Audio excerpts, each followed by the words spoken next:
In the 20th century, governments have killed over 262 million of their own citizens, and this doesn't even include wars.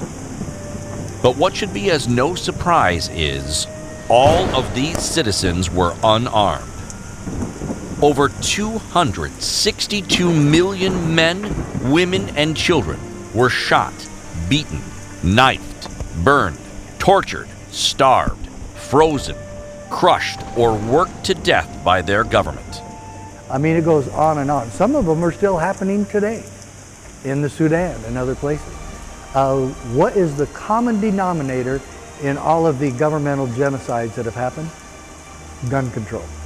Every single time, without question, without exception, gun control is initiated before the mass genocides. Ruled by leaders like Stalin, Mao Zedong, Hitler, and Pol Pot, these bad guys with guns brutalized their unarmed citizens, and there was nothing they could do. Government is like fire. It's a powerful servant, a dangerous servant, and a terrible master. But it's considered a necessary evil because people want security, and so they'll seek government in the name of security for the people, but they're very dangerous. My brother was a freshman at Kent State University when he was in the Prentice Hall parking lot and the Ohio National Guard fired upon him and his peers. And next thing you know, there were 4 students dead. I remember being in synagogue as a little girl with my grandmother, and she would say the phrase, "Never again, never again." That's supposed to be a call to action in which Jews study the Second Amendment here in this country, not just Israel. From the dawn of government 5,000 years ago in ancient Sumer, governments have tortured, stabbed, buried alive, drowned, hung, decapitated, and slaughtered their citizens by the millions. The victims always unarmed, helpless, hapless, and hopeless.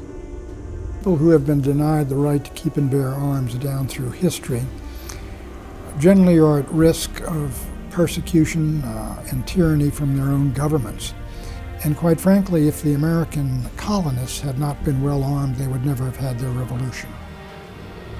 Known as kingdoms, city-states, regimes, dictatorships, nations, and even democracies, a government is little more than a group of people who have been able to amass enough power to command and kill the rest of the people around them, if deemed necessary. There's always a movement by the part of government to restrict the liberty of the people to make it easier to control. That's something that we have literally seen throughout history. Thus, through the ages, kings, emperors, sultans, khans, and all manner of rulers have captured little towns and cities, raped, pillaged, and massacred their populations, and left entire lands burned and in ruins. Kings, rulers, tyrants, czars, whatever, have ruled the people from top-down authority. We found governments that have oppressed and took away people's agency in bonded, I guess you'd say, to the point that the government had unlimited power. Hebrew kings would put to the sword all those they conquered. Assyrian rulers would reward their soldiers for every severed head, ear, nose, or hand they brought home, especially the body parts of nobles. Throughout history, we have seen gross abuse of people by either conquering armies or by their own government. And even today, look at Mexico. You've got a narco state, basically, the cartels there use the terror of beheadings and torture and mass rape to control the population. So it's the same pattern we've seen throughout history. The ruler of Sargon had the king of Damascus burned alive, his wives and daughters raped and placed into harems. Entire populations have routinely been massacred by ancient armies. The heads of unarmed victims brought back as trophies, so numerous they can only be counted by full-time royal scribes. And slaughter like this went on for centuries, not only in classical times, but as recently as 1210, when church and state were still linked. When you look at the excessive persecution of governments throughout history. It really is mind-boggling. The vast majority of people, once they realize that they are incapable of resisting government, the will to resist usually follows pretty quickly. This is what governments do: torture, massacre, rape, pillage, and enslave, and they've been doing this for 5,000 years. But when the gun was invented, it became the common man's defense against the power of a tyrannical state. It became the common man's defense against the power of the sword, for the sword has killed millions more than the gun. An unarmed man is attacked and victimized a lot easier than an armed man. And it's both by government or by criminals. But isn't it amazing that in the United States of America, common, ordinary citizens defend themselves with their own personal weapon over 1 million times a year? In a society without guns, then the strongest would control everything. The elderly, the young, the sick, the weak would be ruled by everybody that was strong enough to pick up a rock or whatever. A gun is an equalizer. That's why the founders of the United States institutionalized the right to keep and bear arms in the Second Amendment and the 3 militia clauses of the U.S. Constitution. But today, this right is being threatened by people known as the gun control lobby. Military-style assault weapons have but one purpose, and in my view, that's a military purpose: to hold at the hip if possible, to spray fire, to be able to kill large numbers. The present gun control lobby is really driven by ideology, and that ideology is based upon the concept that central control by a very powerful political apparatus, ultimately a totalitarian state-type apparatus, is what is necessary for maintaining a proper social order and advancement and so forth and so on. So the last thing they want to have in a position of, shall we say, balance against the government that they would like to see put in place would be a large, armed, and organized population, because that would tend to suggest, from the ideological point of view, that those individuals might have control over the political system. The gun control lobby, through their lackeys in the mainstream media, uses horrifying mass shootings as justification for disarmament. It is against this background we must take a look at both mass shootings and tyrannical governments and assess the overall threats and risks presented by each. It is correct that the probabilities of mass shootings are greater than the probabilities of tyranny, simply because of the number of people that could engage in a mass shooting. Almost anybody could engage in a mass shooting. But the number of people that could engage in tyranny is very small. The authorities, the people who control the police and the military, those are the individuals who could impose tyranny on a system. The FBI defines mass shooting as 4 or more people killed, not including the perpetrator. History documents that there was but one mass shooting in 150 years of colonial America, and that event was at Enoch Brown School, where 10 were killed on July 26, 1764, by 4 Lenape Indians. Of course, the colonists killed endless Native Americans before and after the Enoch Brown massacre, but in general, Americans weren't shooting each other. Mass shootings, as a rule, happen in gun-free zones. What we have, therefore, is a sitting duck scenario.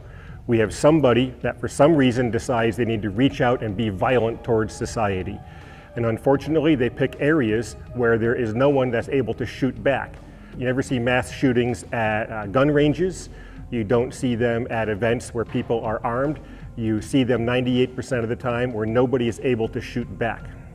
The first intra-citizen shooting didn't happen until 1893, when 4 were killed at a high school dance in Plain Dealing, Louisiana. 5 years later, in 1898, there was another shooting of 6 at a school exhibition in Charlestown, West Virginia.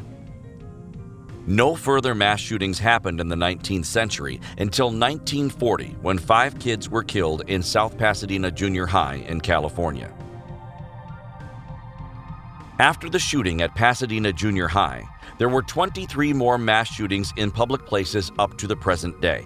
What he had been doing in the church is he would shoot somebody, and when they would go down, he would walk over and he would finish them off. And he had just shot Chris Workman in the back, and he had just shot Chris's mother twice, and he was walking over to finish them off. And people in the church heard me yell, and he heard me yell. And he came out at that moment. And he came out of the church shooting at me.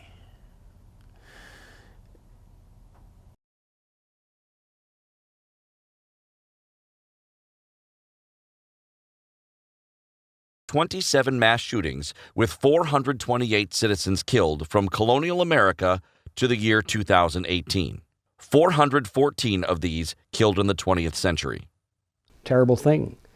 But with tyranny, you've got armies and police forces, thousands of shooters, and you have millions and millions of people who are the victims. Once you take away the ability of the people to defend themselves, then you wind up what you saw in Stalinist Russia. Like Solzhenitsyn said, by that point they didn't realize what they were getting into, didn't realize what was going to happen to them, and they didn't fight back when they should have. Hundreds of millions of citizens killed by their own government, brutal governments. Governments have killed about 262 million citizens in the past century, and mass shooters have killed about 414 citizens in the past century. If these statistics are correct, simple math tells us that governments have killed about 633,000 times more citizens than mass shooters. So, who's the bigger risk? Armed citizens or tyrannical governments? When you compare the deaths that have been committed by individual criminals, they do not compare to the carnage, the death, the destruction, the murder that has taken place by governments. The founders believed that the citizenry should always be armed in case they had an authoritarian government that they had to rein in. That was their belief and their conviction. 260 million people who've been murdered by their own governments. Given an understanding of the difference between the risk of armed citizens and the risk of tyrannical governments, why would anyone want to infringe the right of citizens to keep and bear arms, unless they are profoundly ignorant of history or they have some hidden agenda? The gun control lobby would deny that they have a hidden agenda, but I am convinced from the many years that I've spent in Washington that those that are at the hub of power, they are seeking control. And one of the major ways you get control is to reduce the number of guns that are available to people, and then at the same time try to have the schools inculcating the idea that only the police and the military should have guns. They're making it very easy for you to be disarmed now with these red flag laws that can selectively disarm almost anybody based upon just a mere hearsay allegation against them in an ex parte hearing with no opportunity to confront your accusers. You don't even know it's happening until it's done. And so their goal is obvious. The goal is to disarm the American people, and they see us as being in the way of their utopia, which is basically a communist utopia. Given the track record of governments and the history of mass shootings, the two most obvious reasons citizens of any country should be armed are deterrent against tyranny and self-defense. Failures of government on the one hand, and then excesses of government on the other hand. Talking about failures, in a sense summed up in the aphorism that when seconds count, the police are only minutes away. Even exercising the extreme of goodwill, the average government is simply not in a position to defend every citizen at all times against all of the possible criminal attacks that could arise. Now on the other side, we're talking about tyrannical governments. through secret police apparatus or martial law, whatever would be the method for suppressing the average individual. And some governments have really fine-tuned that operation. And that's another reason why people would want to keep and bear arms, to forfend the possibility that a government would move in that direction, or if it did tend to move in that direction, that people would be capable of resisting it.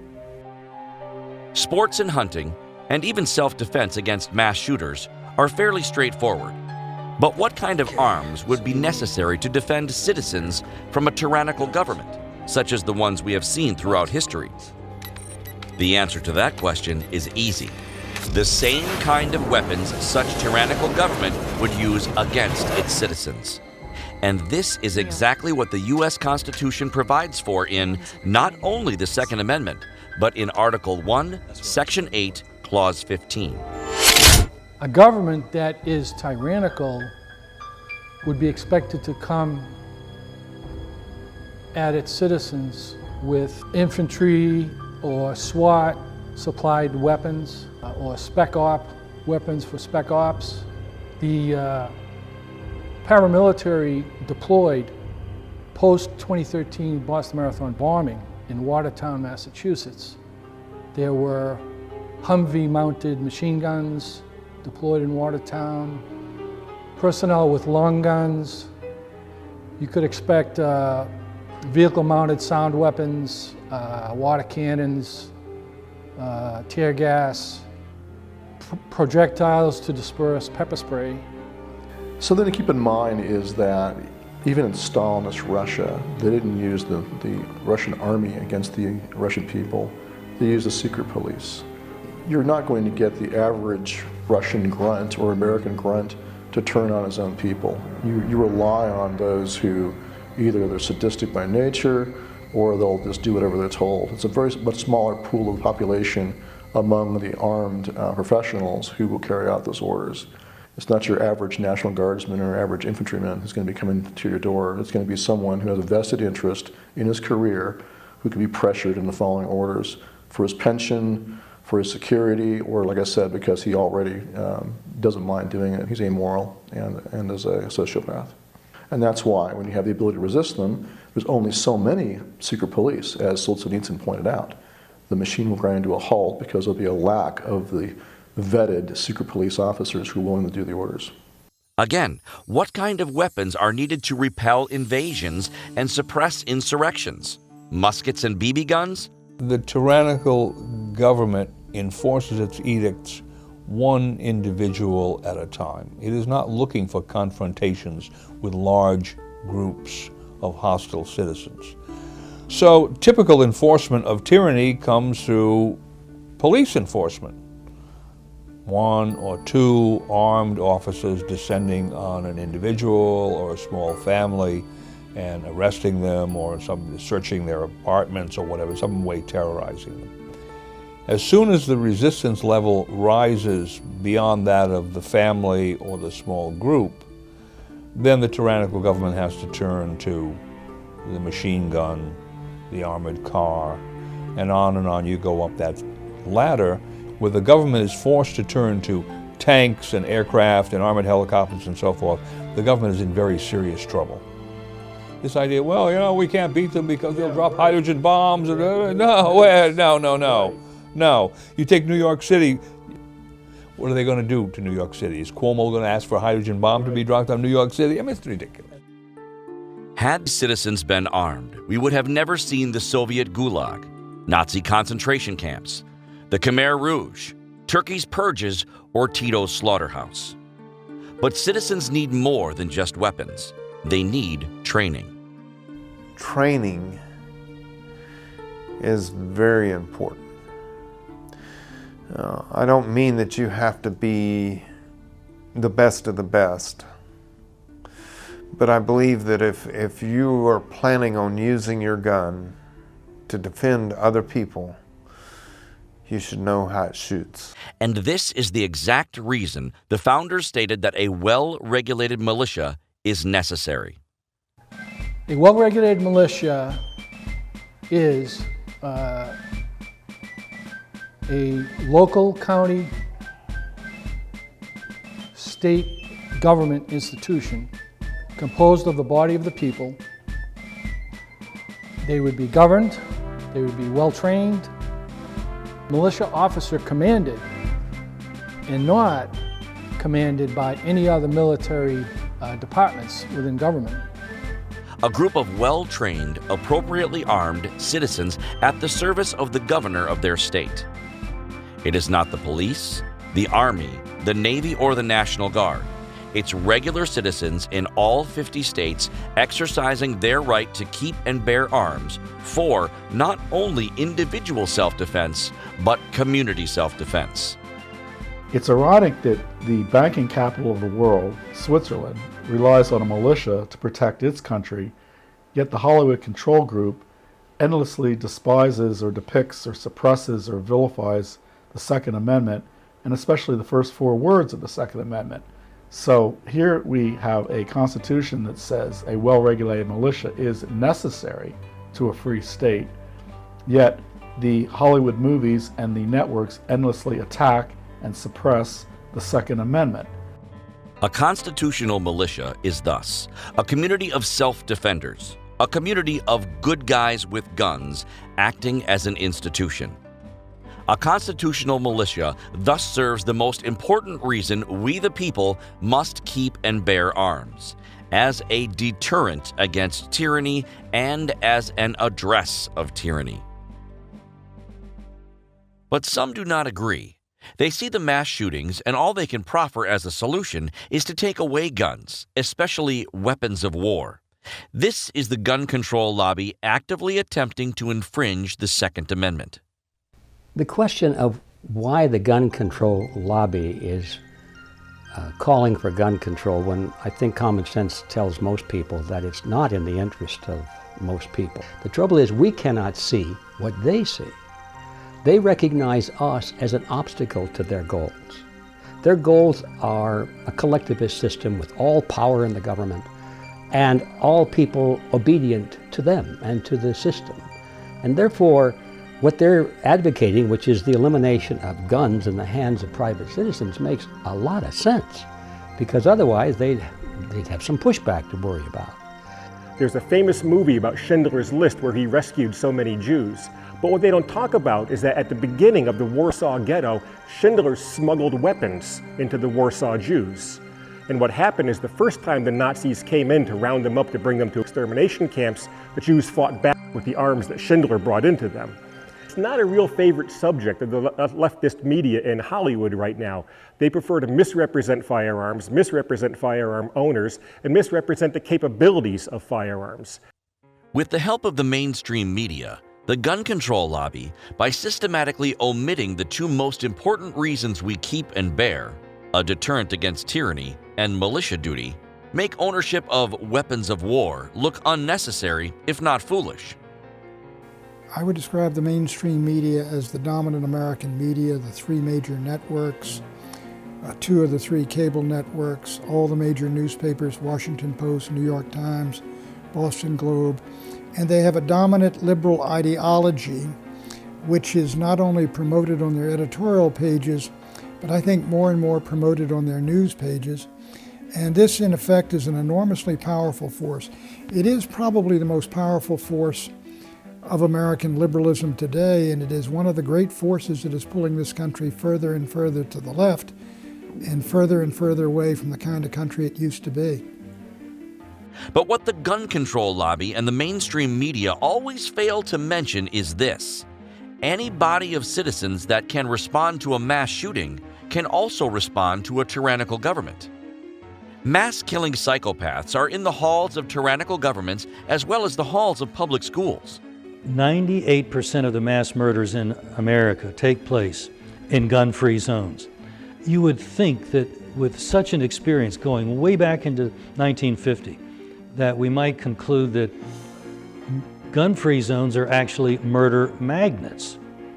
And so for people to insist that we can only be safe in a gun-free zone is to fly in the face of almost 70 years of history.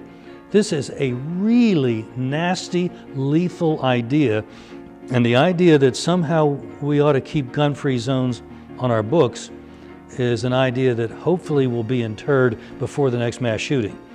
But, surrounded by all manner of bodyguards and private security, the gun control lobby wants weapons to defend themselves, but no one else. Their answer is always more police state, but never more good guys with guns, let alone a revitalized militia system.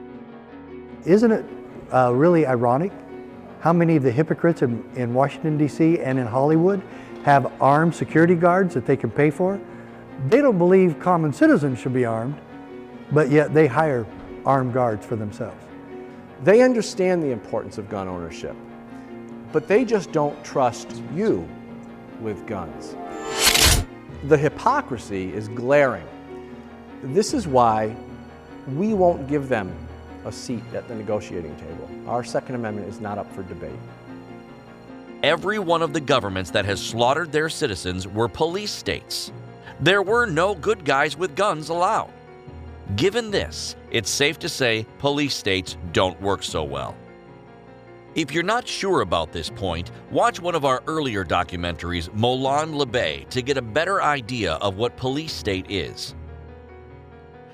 So again, here are the 5 reasons citizens of any country should insist on being armed rather than relying on a police state. 1. Deterrent against tyranny. 2. Constitutional duty to serve in the state militia system. 3. Self-defense. 4. Hunting. And 5. Sports. Let's now take a closer look at self-defense and see how good guys with guns as a metaphor for the militia system can stop mass shootings. The right to keep and bear arms for self-defense is not a right granted by any government. It's an inalienable right granted by God, the deity, nature, the universe, or whatever term you prefer. The rights come from God. And if God is made illegal, if God is removed from our dialect, from our schools, and from the halls of government, something's got to take that place. And government will try, if you let them, to take the place of God. And once they do that, you know, rights that government purports to create are also rights that they can revoke. And had citizens realized they had this right 5,000 years ago, history would not be replete with the slaughter of 262 million innocent people by their governments. So the right to keep and bear arms is something all human beings should be acutely concerned about, should enjoy, and should demand. It's unfortunate that they don't. All citizens in every country have the same reason that citizens of the United States have to keep and bear arms. And it really breaks down into 2 parts. 1, every citizen has to face the fact that whatever government they have can in fact fail in providing protection to that citizen, usually against domestic criminality. And therefore, in those situations, defense falls upon that particular individual or that particular family or that particular small group of people. So that's a failure of government on the one side. And most importantly, citizens of any country would need to be able to execute, under government supervision, the common defense of life, liberty, and property. Ironically, there are 3 categories of human beings that have the inalienable right to keep and bear, but not always the ability to keep and bear. These are children, criminals, and the mentally ill. Most of the perpetrators of mass shootings are children, criminals, or the mentally ill. Unfortunately, the Constitution is silent on children, criminals, and the mentally ill. It doesn't define who can bear arms and who cannot. That's why the labeling of children mentally ill and adults mentally ill is very concerning, because that limits the liberty of an individual to bear arms. However, we can infer what the original intent of the founders was by looking at the 4 places in the Constitution where the right to keep and bear is acknowledged and elaborated upon. The Constitution does not specifically define the category of individuals who are entitled to bear arms. It talks about the militia of the several states and well-regulated militia, and there it is talking about people who are required to bear arms. They have a duty as a citizen to perform that function.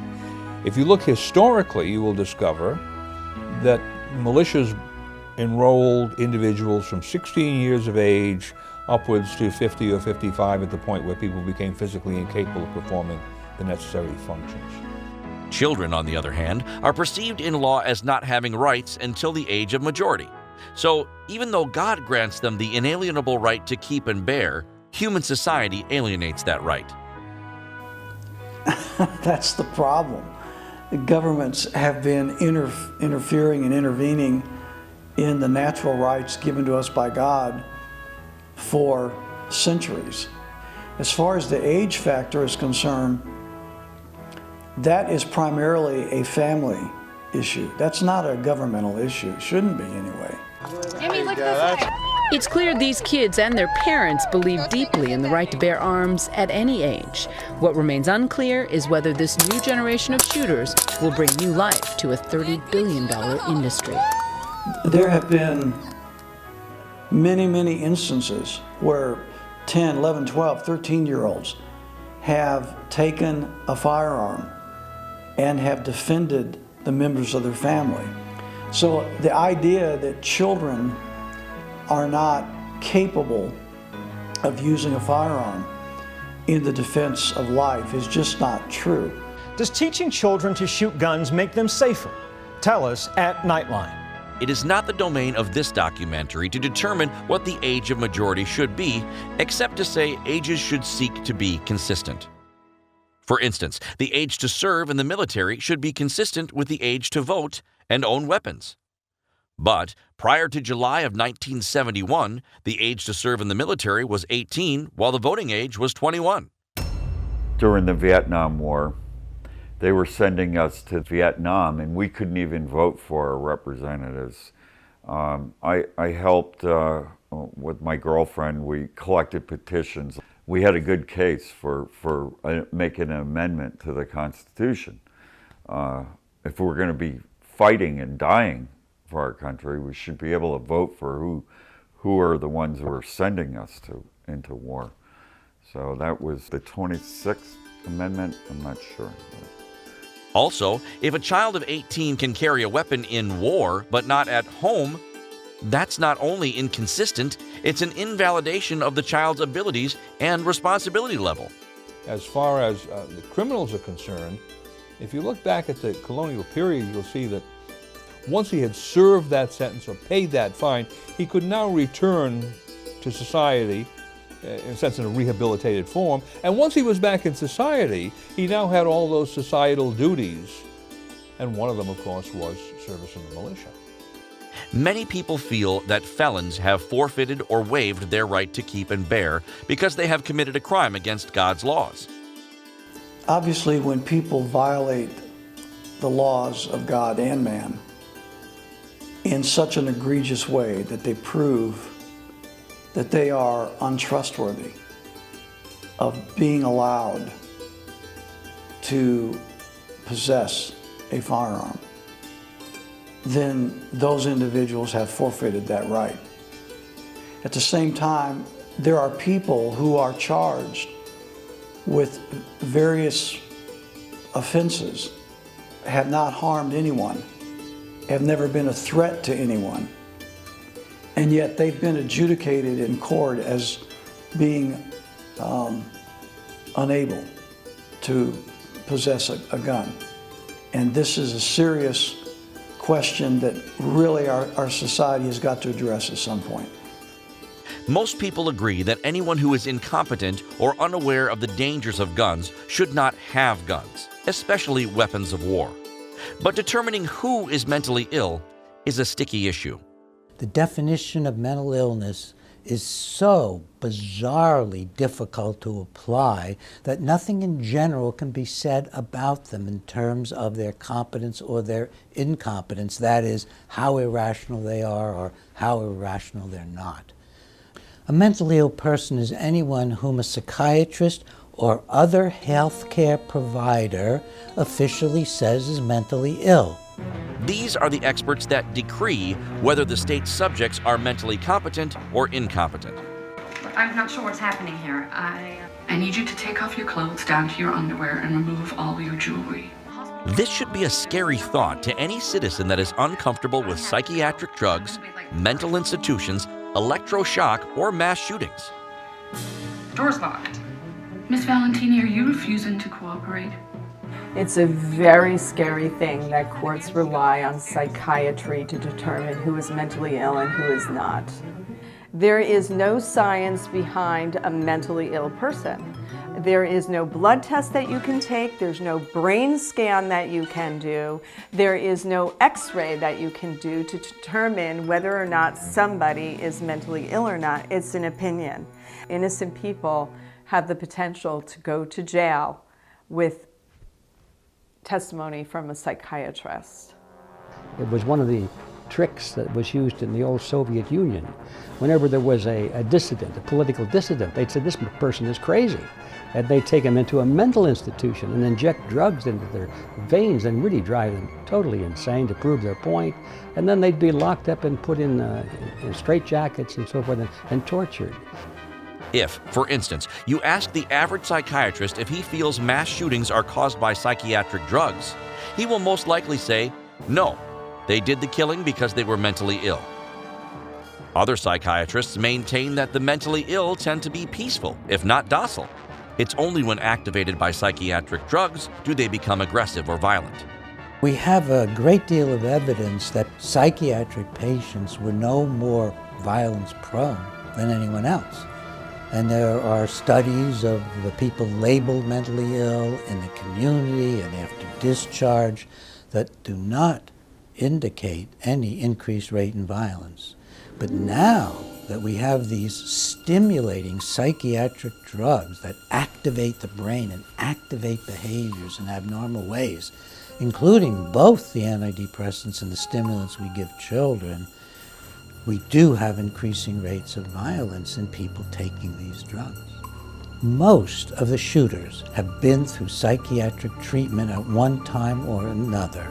So the drugs we're giving our children and our adults make it harder for them to control their impulses.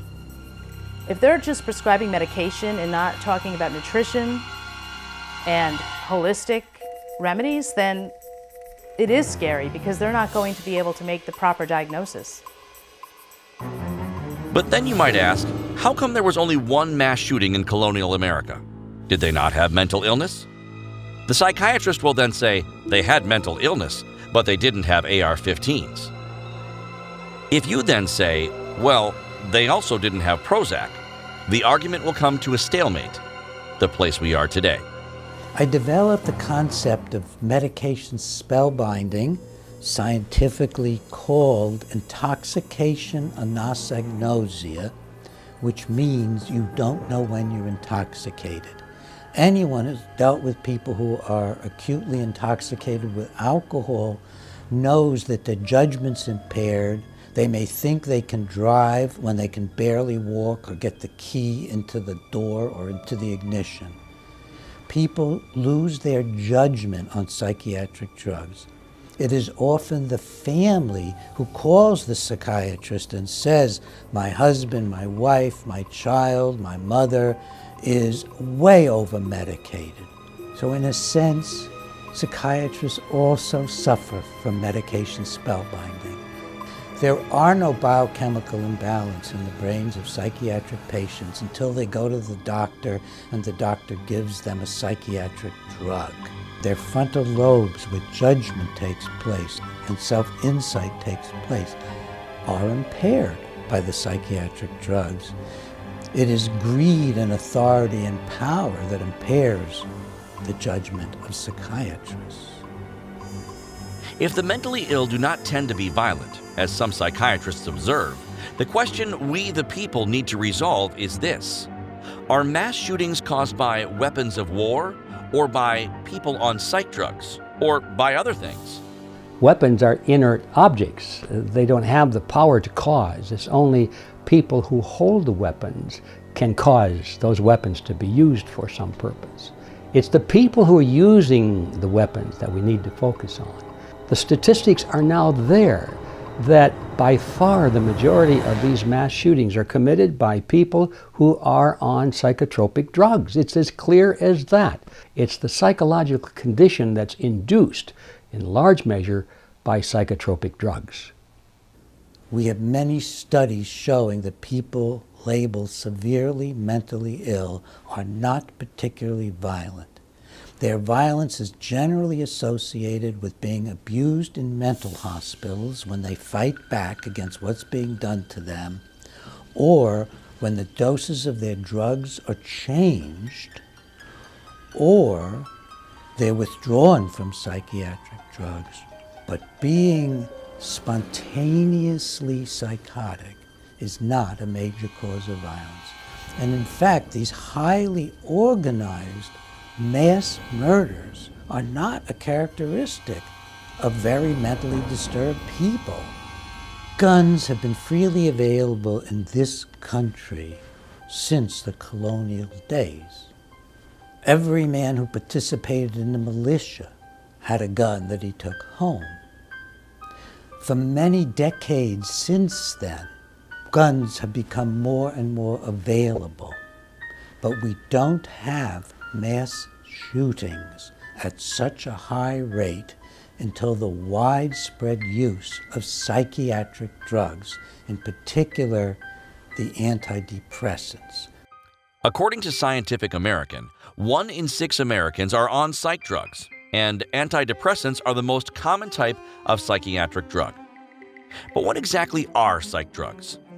Psychiatric drugs break down to basically antidepressants, antipsychotics, sedatives, hypnotics, anti-anxiety pills, and hypnotic sleeping pills. Popular brands are Adderall, Ambien, Celexa, Chantix, Luvox, Paxil, Prozac, Ritalin, Thorazine, and Zoloft. You are probably familiar with many of these names, given pharmaceutical companies spend millions advertising them every 10 minutes on network TV. 50 to 80 million Americans are on a psychiatric drug. And basically, if you take 0.1% of that amount of people and the side effects that are known to those drugs, which is increased risk of suicide and increased risk of violence, there is no doubt that these mass murders are linked to the side effects. So, if 1 in 6 are on psych drugs and the U.S. population is 327 million, simple math tells us that 17% of the population, 55 million people, are on psych drugs. That said, even if a small percentage of these 55 million have adverse reactions, this translates into potentially thousands of shooters, terrorists, and/or mass killers driving vans or trucks. Of course, if you've got millions of people on psych drugs and only a small percentage of them are having these extreme reactions, that adds up to a very large number. Mass shootings and other atrocities have been escalating since the 1980s when a certain kind of antidepressant came on the market. These antidepressants are known as selective serotonin reuptake inhibitors, or SSRIs. The term SSRIs refers to a group of antidepressants which were inhibiting the removal of a neurotransmitter serotonin from its proper place in the connections between the cells. The SSRIs do not cure a biochemical imbalance. They cause a severe biochemical imbalance in the animals they were tested on, and they do the same thing in human beings. All of them can cause akathisia and mania. Akathisia is a terrible irritability and inner anguish which can lead to violence. And mania is a euphoric, out-of-control mood that's extremely irritable and touchy and can lead to violence. Then it becomes an unpredictable, random reaction in the brain as the brain fights back against the drugs. producing an extremely unstable state, especially when the drugs are begun or when the doses are changed or the drugs are stopped and the brain can't catch up with the situation. The increase in school shootings over the same period in which there has been a massive increase in the use of these psychotropic drugs would certainly raise the suspicion that there's a connection between the two. You don't have a case for cause and effect at this stage, and you may not have quite a case for correlation because you have to show that the shooters had been taking psychotropic drugs, so you could make a connection between the drug and the actual shooter. So I would say it raised a very high level of suspicion that maybe one level of certainty below correlation. And then once you get the correlation and you can tie the shooter to the drugs, then we may get down to the next level of cause and effect. Because data about mass shootings are all over the map, we consulted a number of studies and averaged the findings to the following summary. Prior to the 1980s, mass shootings caused an average of 17 deaths per decade. After the 1980s, mass shootings caused an average of 92 deaths per decade. This is a 540% increase in the time period right after SSRI antidepressants like Prozac, Luvox, and Paxil became widespread. Although correlation is not causation, this is a serious correlation between mass shootings and SSRI antidepressants. The gun control advocates try to make it about the firearms, and yet we had no mass shootings in schools back in the 1950s and 60s when we had rifles all over the place. Even when I was in high school, we had teachers who would bring their rifles in to trade off hunting rifles during hunting season, and no one batted an eye. What's changed is the minds of the young. They're on all these antidepressants, they're on all these psychotropic drugs.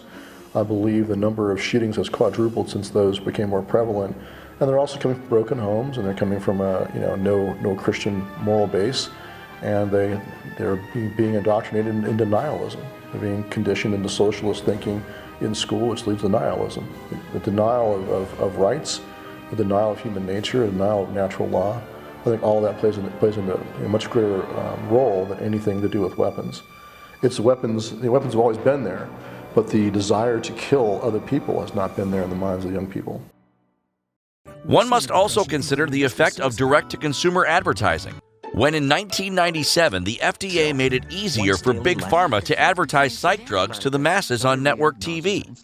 Drug companies are spending most of their advertising money on television, and it's almost impossible to watch TV for any length of time without seeing direct-to-consumer advertising for psychiatric drugs. When I first began my work criticizing the drugs publicly, I had access to all of the media. I was on all of the national news shows. I was on all the morning shows. I was on Oprah 5 times and Larry King 5 or 6 times. Then the FDA gave permission to the drug companies to advertise direct to the consumers. And the media became inundated with advertising for psychiatric drugs. After that, it became almost impossible for anyone, including me, to get on the major media and to talk about violence from psychiatric drugs. Oh my God, if you were on an SSRI drug that somebody just took and who was fine one day and then the next day killed 10 people, and that's the drug you're on, I don't know. I think it might affect some marketing. The media is not going to be like, oh, this is the drug that killed 25 people last week in Las Vegas. We are the only country in the world that advertise direct consumer drug advertisements. We are the ones that are telling you all the list of side effects and go ask your doctor about this. So they are making millions of dollars by blaming the collateral damage on guns. Until there are better studies of what drugs active shooters are on, it will be difficult to come by answers. Such information, if reported at all, is scattered all over the internet. Often it's downplayed or admitted entirely in gun violence compilations such as gunviolencearchive.org. shootingtracker.com, and even compilations on Wikipedia. Big Pharma controls most of the studies of psychiatric drugs. And when I say controls, I mean they buy the doctors who are doing the studies. They give the studies to the doctors and tell them how to do it. And then they tell the doctors they can't publish their results without permission from the drug company. And then the drug company has someone else write up the studies and pays doctors to sign their names onto it. This blatant and obvious omission of psych drug data opens the door to the question: do mass shooting archives exist to get to the core of the problem, or do they exist to serve the gun control lobby in its quest to justify the further infringement of the Second Amendment? In short, why do so many mass shooting archives itemize almost every fact connected with every shooting except what drugs the shooter was on? We have to expose the records of all mass shooters. I deeply believe in medical privacy, but we have such an urgent public need to show what many of us already know, which is that psychiatric drugs and psychiatric treatment in general are highly correlated with mass shootings. Occam's razor would suggest they want to shift the blame away from drugs towards guns. It's one of the most ugly chapters of scientific history to know that in our era, what we call Big Pharma, the pharmaceutical industry, is totally corrupt. Every single large pharmaceutical company has a massive court record of having deliberately falsified testing results to favor the acceptance of their drugs. They falsified the results, they've hidden evidence of adverse reactions. And so they put these drugs on the market and they make hundreds of millions or billions of dollars in profits. It's a business model. They know that eventually somebody's going to sue them. And oh yes, they're going to have to go to court. And yes, they're going to lose a lawsuit. They're going to have to pay out millions of dollars in claims to compensate some family for the loss of a loved one or for their permanent disability. But it's peanuts compared to the profits that they have made. The fines are paid by the stockholders of the companies, and the managers who made the decision get pay raises and bonuses, and that's the way it goes. It's a very corrupt industry.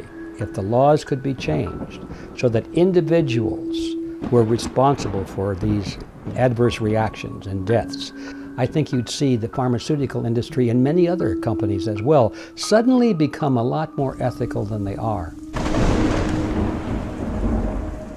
Contrary to Wikipedia and the gun control lobby's nebulous assessments, direct-to-consumer access of SSRI psych drugs is probably a major cause of mass shootings, even though weapons of war can increase the severity of each event.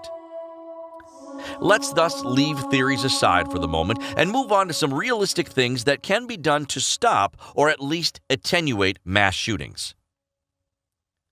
Criminologists tell us that in 70% of the cases, a mass shooting is over in 5 minutes, but the police arrive in about 11 minutes. If we had the militia system in place, good guys with guns would be present all the time. Since we don't, we have two choices: wait for the local police to arrive, or rely on local self-defense. Obviously, churches should never be gun-free zones. And I'm going to tell you that there shouldn't be gun-free zones, because when they stop the shootings at the schools, they'll move on to the next gun-free zone. Because the shooters are interested in doing nothing but creating as much chaos, as much killing, and as much loss as they can. Gun-free zones do nothing except keep people from defending themselves and their families and their friends. Wayne LaPierre of the NRA has a saying that the only way to stop a bad guy with a gun is a good guy with a gun, and I totally agree with that. The only thing that stops a bad guy with a gun is a good guy with a gun. I was glad to see them champion Stephen Williford, the hero of Southern Springs, Texas, who put an end to the church shooting there. The NRA, because he'd been an NRA instructor in the past, they made him like pretty much their example of a good guy with a gun. I think that's good. The reason why he was effective is because he was there, and he had decent training, and he had an AR-15, he had a military pattern weapon. What they should say after that is well, why was it that the people in the church were not armed? They're in Texas, they're gun owners, but they weren't in the habit and weren't organized to carry their weapons in church. I'm not the bravest man in the world or anything, but I was here. I was here, and I could do something. And I had to do something. So the next step is the NRA to go all the way towards the good guy with the gun is the militia man. He is the member of the militia. Everyone in the community must be armed, and it's a good example of why. The people inside the church, just like inside of a school, you must have armed people in the pool of intended victims. With the tragedy that just happened in Texas, my question is, how do you justify the Democratic view on gun control when the shooter was stopped by a man who was legally licensed to carry a gun? Well, first of all, the kind of gun being carried, he shouldn't be carrying. I don't know the exact year, but it was Senator Joseph Biden that introduced the gun-free zone bill for schools. And unfortunately, it was signed into law. What we do with a gun-free zone is we tell people who are bent on committing a mass murder as easily as possible to look at schools. Recently, there was an article about a school who was putting a 5-gallon bucket filled with rocks in each classroom. The idea is that if a mass shooter comes in, the students will throw rocks at the armed shooter. I wrote the last serious gun control law that was written. It was law for 10 years, and it outlawed assault weapons and it outlawed weapons with magazines that had a whole lot of bullets, and so you can kill a whole lot of people a lot more quickly. Making laws to order guns out of criminals' hands does not work because criminals do not obey laws. All this does is disarm law-abiding citizens, making them vulnerable to criminals. Thus, anyone that goes along with the chant of gun-free zones is actually abetting mass murder. These people should ask themselves, what would I do if a bad guy with a gun came at me in a school, club, or church? Would I be glad I was in a gun-free zone? It's clear that a gun-free zone of any kind, by hypothesis, is an infringement on the Second Amendment. And any statute that violates any provision of the Constitution is by definition illegal and actually of no effect, no legal effect. Of course, they are enforced until some court eventually gets around to saying, no, this thing can't be enforced because it violates the Second Amendment. We have yet to see gun-free zones of any kind declared by courts to be infringements of the Second Amendment. It is thus clear that any school that is designated a gun-free zone is a dangerous school by definition. Dangerous schools should be shut down until they are not dangerous, until they are hardened. In the meantime, parents and children should have a choice as to whether or not they want to attend dangerous schools. This choice is known as the voucher system. Parents should also be encouraged to homeschool or private school, especially children subject to dangerous schools. I always say that I wish I was homeschooled in someone else's home, but homeschooled just the same. That would have been wonderful. I don't think there's any way that people who homeschool their children or send them to private school should pay property taxes that include taxes for public school. I believe in a la carte taxes, first of all, so that you're getting the service that you pay for, that you desire. I would really like to see a change in this country where we can pay property taxes based on the services that not only we believe in, but that we receive, and that I think we should reward excellence, in other words. The theory is that everyone, whether he has a child or not, has some interest in educating citizens within his community. And so all of the landowners pay a property tax, and some of that money goes to the schools, even those landowners who don't have children of their own. But if you're talking about landowners, property owners who have children of their own, and the property owners themselves are incurring the cost of homeschooling or private education, then the rationale for taking their property taxes for the public schools collapses. because they're doing the work of the public schools, and in fact they would be doubly taxed in a sense, because on the one hand they're paying for the private education, and on the other hand they're being taxed for the public education. Therefore, one would think that for homeschoolers and parents who send their children to private schools, there would be some rebate or reduction in their property taxes commensurate with the amount of the expense that they're incurring to educate those children on their own. If the school districts refuse to remedy dangerous schools, property owners should vote out of office any incumbent who levies taxes for such dangerous schools.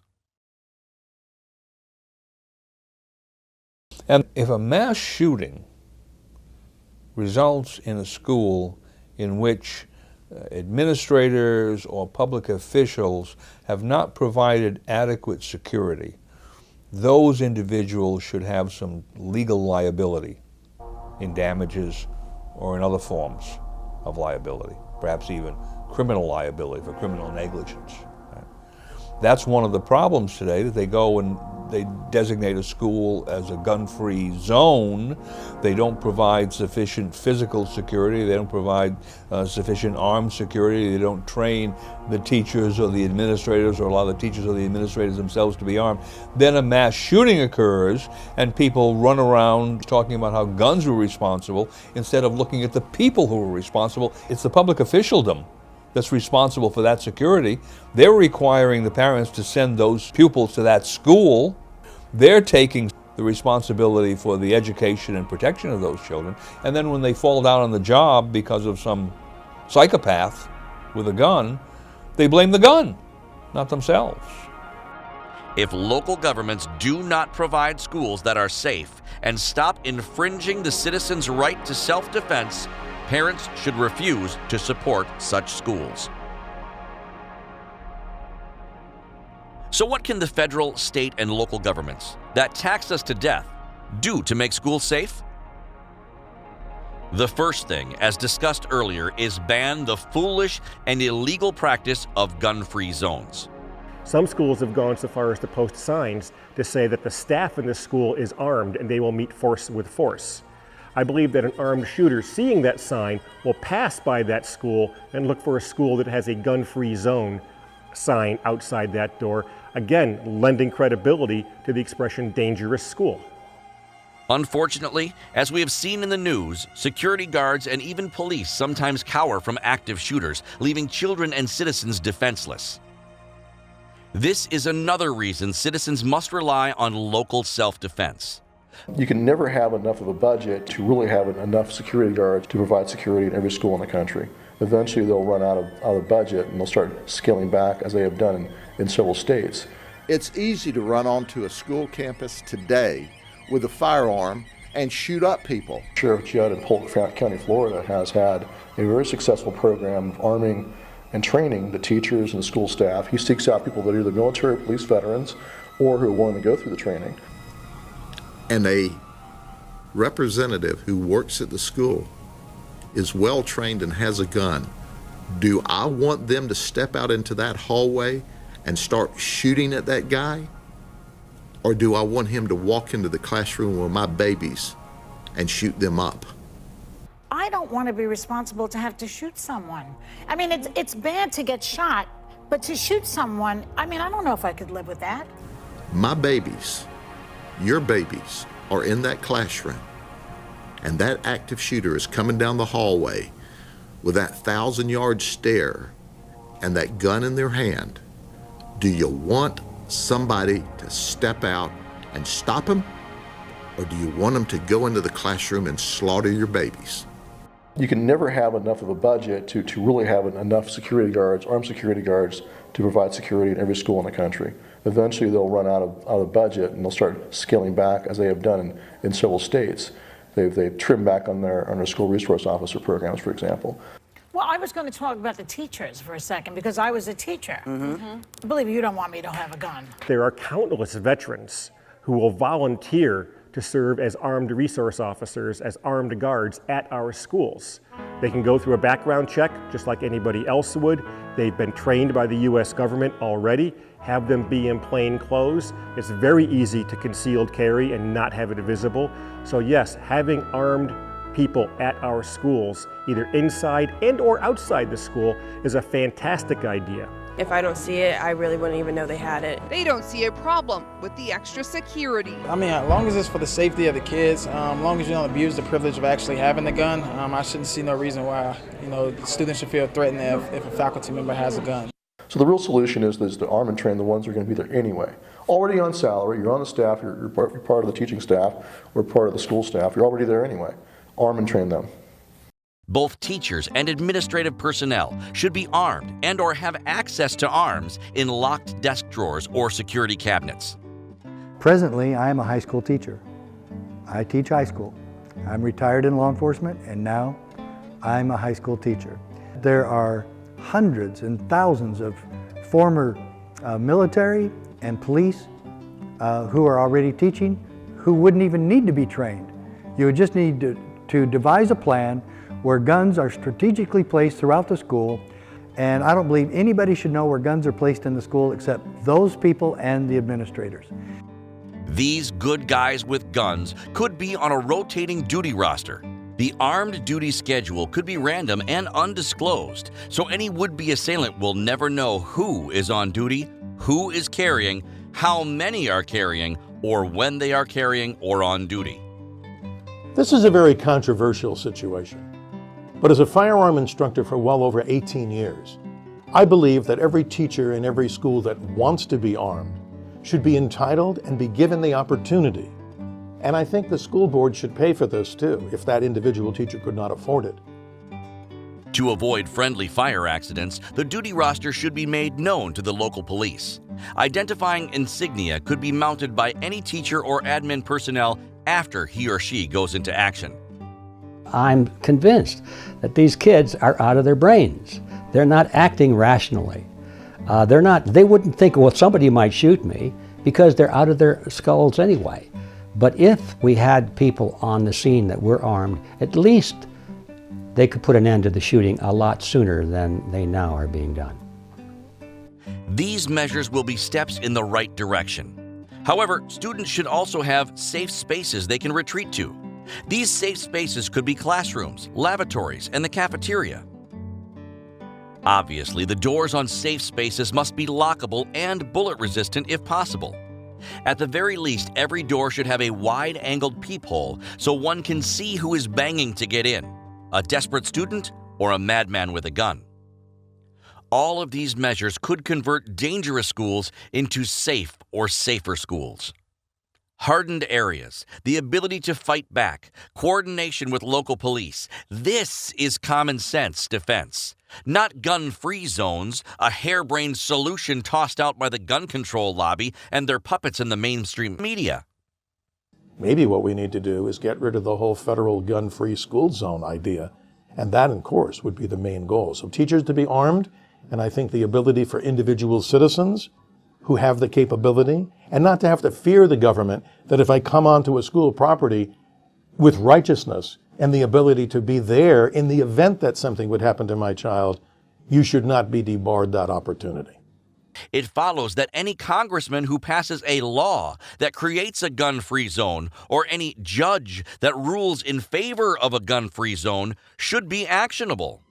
If a law is contrary to the Constitution, if an act of Congress, proposed bill, would violate the Constitution, it's been well established by the U.S. Supreme Court that such a so-called law or act of Congress is null and void from inception and has no force in effect.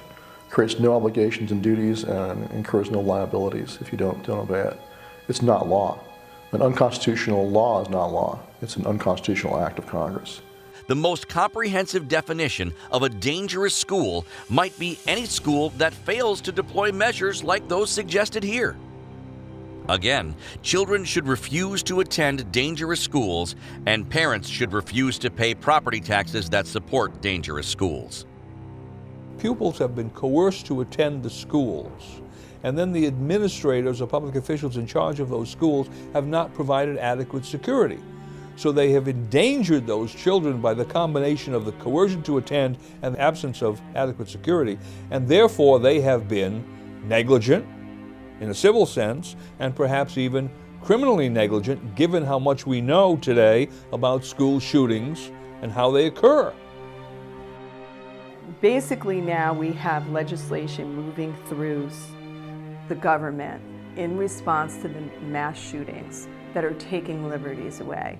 They're forcing psychiatric evaluations on parents in order for them to get back into school if their child is seen with a picture of an airsoft gun. True case that I'm working on in Morristown, New Jersey. I want her released immediately. She's coming home with me. Mrs. Valentini, I understand your concern, but right now this is the best place for Sawyer. One aspect of the negligence of school administrators is their knowledge that children within those schools are on such drugs, in fact may be taking the drugs as a result of some participation of the school in a medical program. All of these children have attention deficit disorder and are given these types of drugs. That should be an immediate red flag to anyone in the school system saying, wait a minute, we are contributing to the possibility, down the road at least, that we're going to see some individual act out under the influence of these drugs in a mass shooting or other criminal activity. Look, I had a rough night. So, because of the multiple acts of violence, we're looking at another 7 days. What? If we don't police this in some way, we, the administrators, are going to find ourselves subject to criminal penalties because our behavior is reckless. But there's more that should be done to stop mass shootings. Any politician or judge that passes or enforces a law infringing the Second Amendment should be voted out of office, if not prosecuted. Term limits should be enacted to ensure such deep state apparatchiks do not become entrenched and pass laws that create dangerous schools or violate the U.S. Constitution. The deep state's been a problem in America since we were founded. Today we call them bureaucrats in Washington, bureaucrats in our state capital or county seat of government. People in government are employees. The founders gave us a Constitution and a Bill of Rights, and in that Bill of Rights, one of the rights that is protected is the right to keep and bear arms. As a constant reminder to the government, stay within your limits. We have taken a look at the various factors connected with the subject of mass shootings. We have looked at the what, when, where, and how, but now let's look at who benefits from mass shootings and why they persist. This may lead us to the common thread behind mass shootings. One hint about this common thread is that in 1963, a citizen was gunned down in a car in Dealey Plaza, Texas. The United States government then initiated a multi-million-dollar investigation known as the Warren Commission. The Warren Commission was really designed to convince people of a predetermined story. That was Lee Harvey Oswald, he was a sole assassin, end of discussion. I don't think you want that. What you really need to do with the mass shootings and psychotropic drugs is probably to have some major lawsuits in which the evidence would come forward as a result of discovery, testimony of witnesses, cross-examination, all of the laws of evidence that really allow you to get down into the very bowels of the question. You don't want a select group of people deciding this in the back room. You want it out in the open in front of a jury where there are two adversaries on both sides and all sorts of evidence can be tested, especially under cross-examination. It would be like that long series of cases involving tobacco companies. I believe nicotine is not addictive, yes. Is there some reason a comprehensive investigation of mass killings has never been conducted? Many researchers feel there is, and the reason for this is because chaos, mass killings, and a dangerous environment serve what's known as the Globalist Agenda. An intentional, coordinated campaign of fraud and deceit. As we allege in the complaint, it has been a campaign designed to preserve their enormous profits, whatever the cost. in human lives, human suffering, and in medical resources. The globalists themselves describe it as the New World Order, a wonderful age in which all nations are part of the same body. It's a one world government, and it's an end of war because there are no nations to fight each other anymore, so they couldn't have any war. And all disputes would be worked out around a conference table, and there would be no injustice, there'd be no suffering, and there'd be no poverty, and all of this sort of thing. That's how they like to describe the globalist agenda. Now, those of us who would have to live under it and wouldn't be sitting at the top issuing the orders have a little different view of it. We would be the ones that would have to serve those masters. We would have to be uniform. We'd have to be like everyone else. We'd wear the same clothes. Anybody who stepped out of line in terms of activity or even thoughts would be considered a hate criminal or something like that. It would be a horrible world in which to live. The globalist agenda, dismissed by the mainstream media as a mere conspiracy theory, is more than a theory. It's an observable set of smaller, interdependent agendas that are motivated by profit, politics, and control.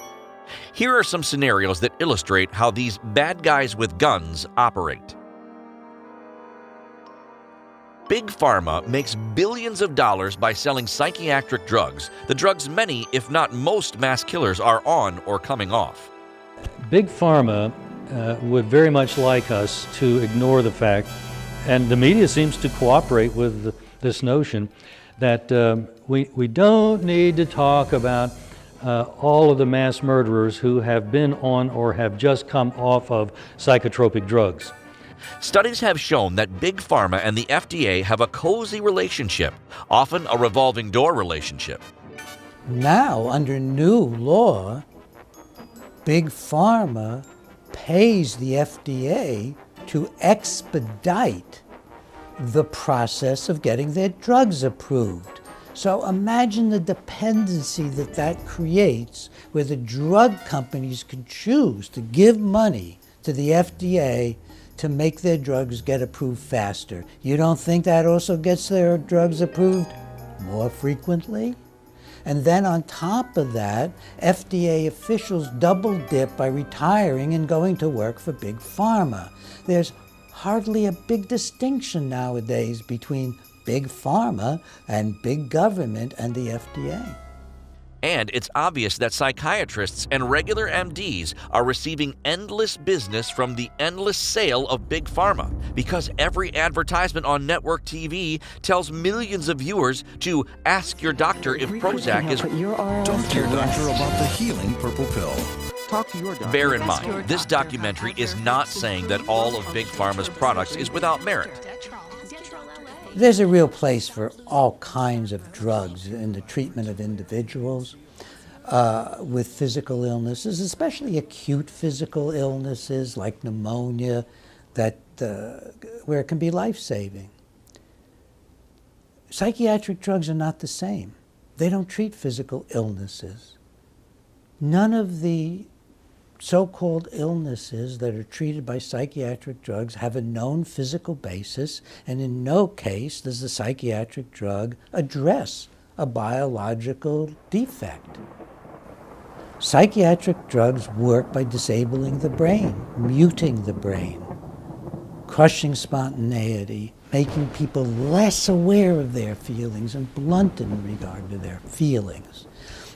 The final common pathway of all psychiatric drugs is to make us less aware of ourselves and less in touch with our emotions.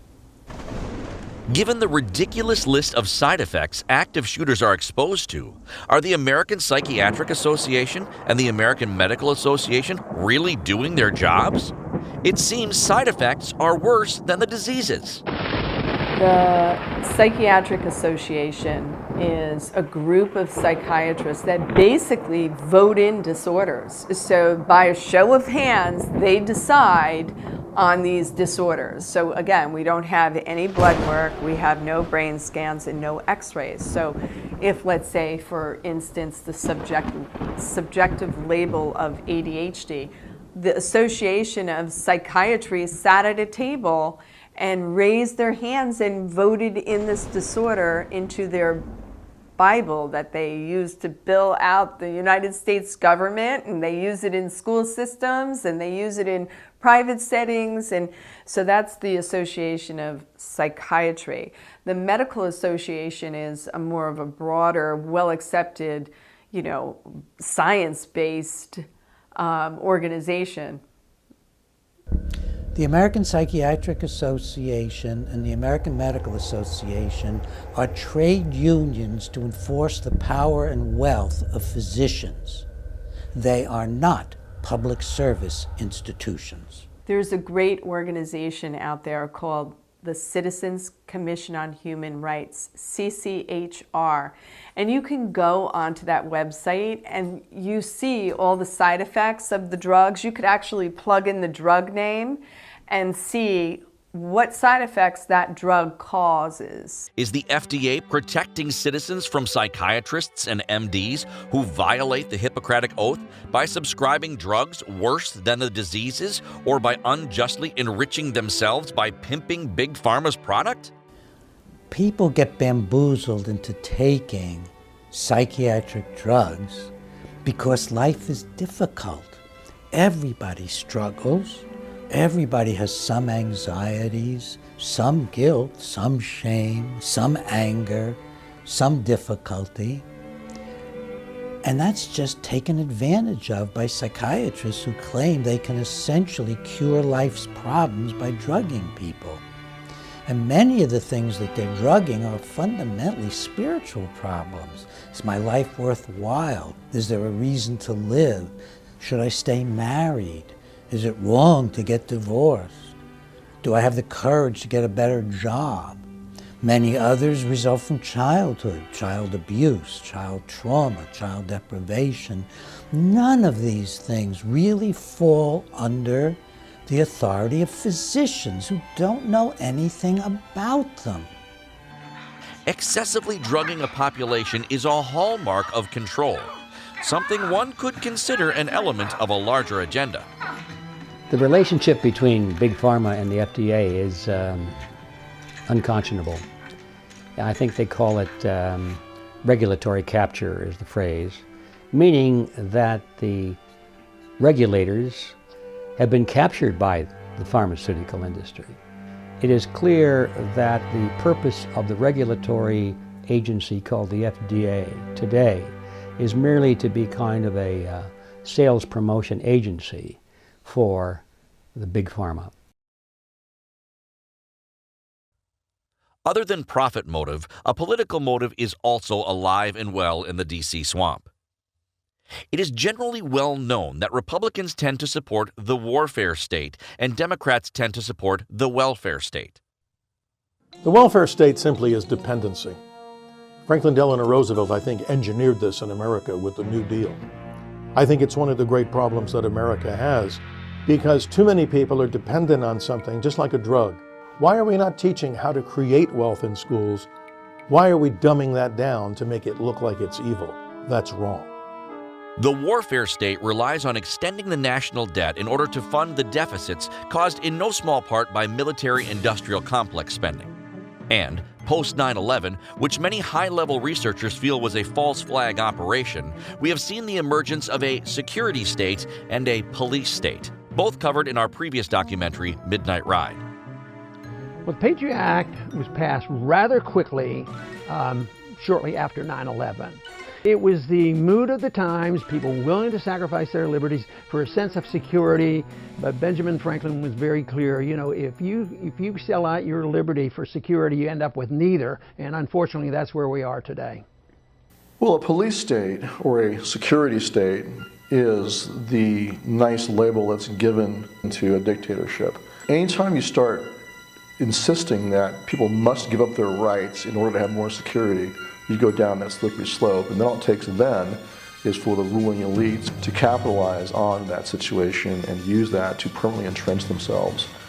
The military-industrial complex, the security state, and the police state, all elements of the globalist agenda, all profit directly or indirectly from mass shootings and perpetual war.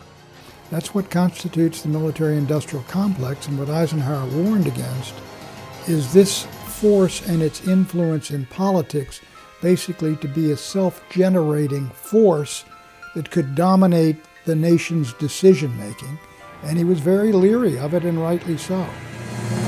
Again, anything that makes the environment become or seem more dangerous or chaotic.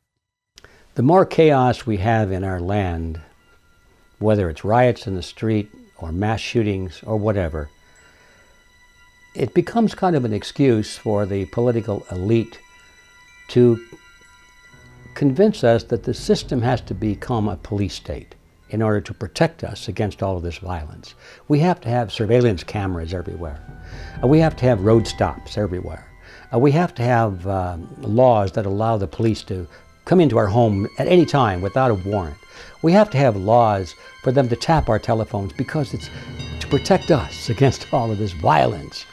And so, yes, there is a profit potential there to the military-industrial complex to have violence in our society.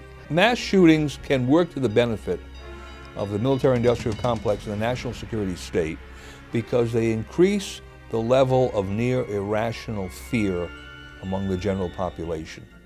Mass shootings are these events that occur out of nowhere. We really have no explanation for why they happen. People are killed. We don't know how to deal with them. We need more security. All of that feeds into a climate of national paranoia.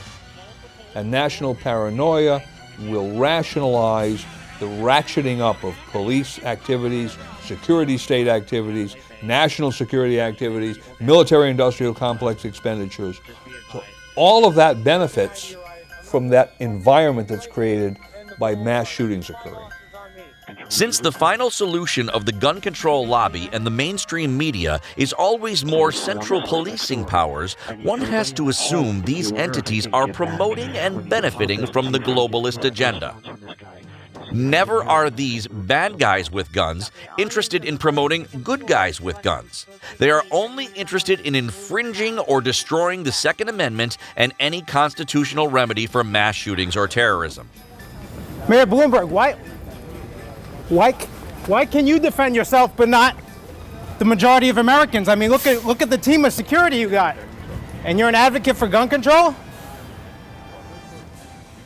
As mentioned, it's generally well known that Democrats tend to support the welfare state. The profit motive is also alive here because the Democrats support taxes at every transaction. Taxes by multiple governments, federal, state, county, and township, and taxes on every entity.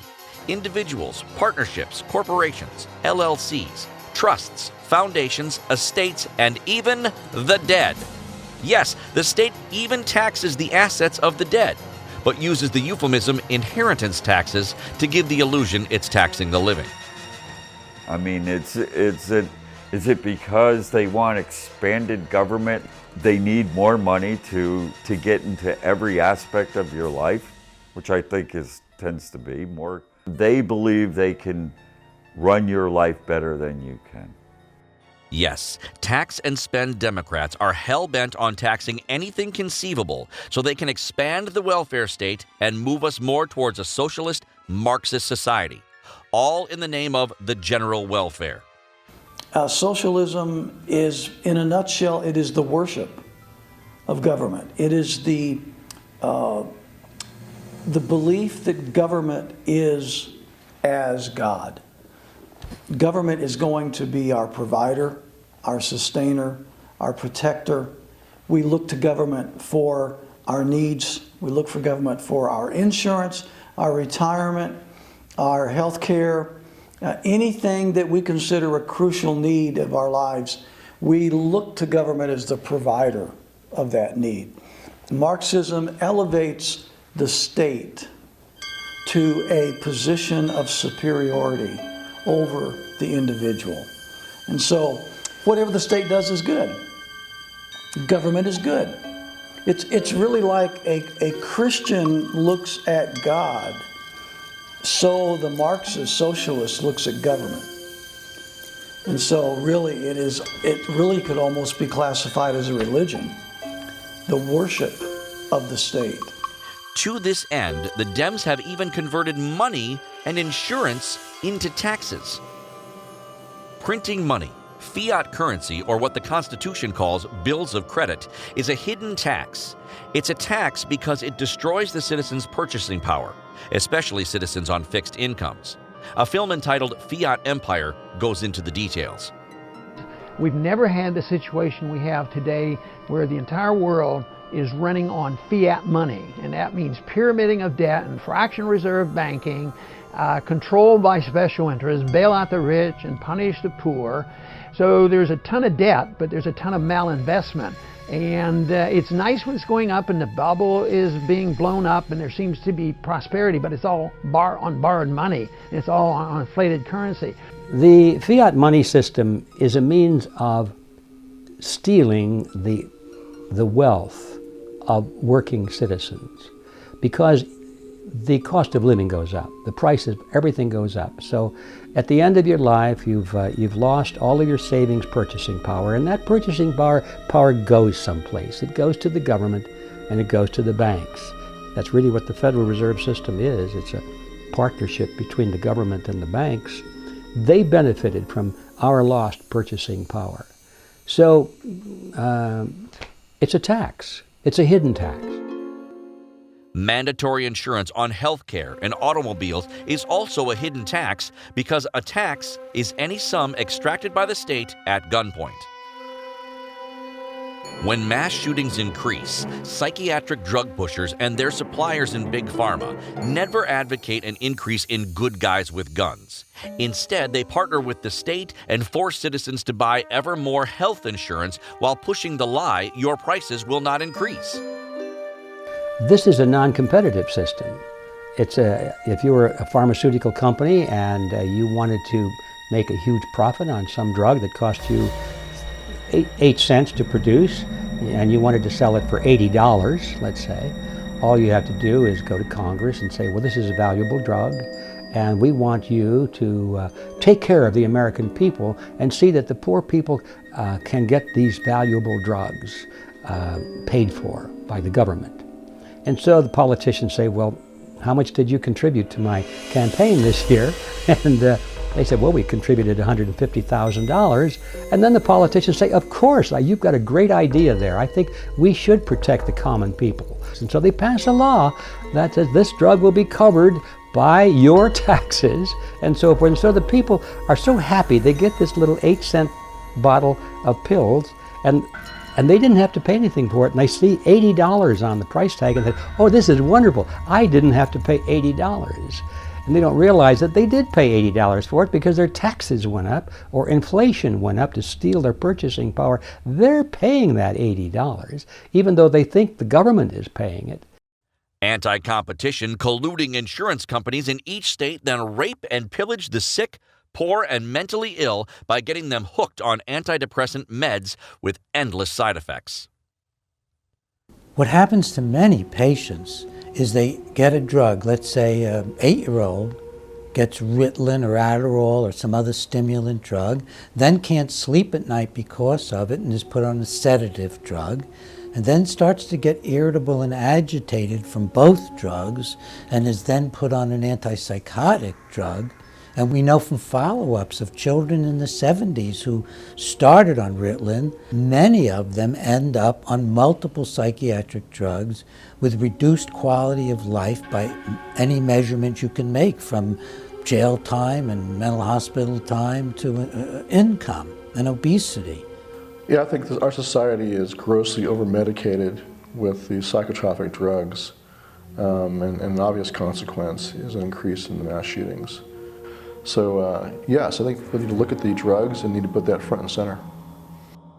Given this, it's no conspiracy theory that greed and socialized medicine are contributing to the mass murder of citizens and the expansion of the police state.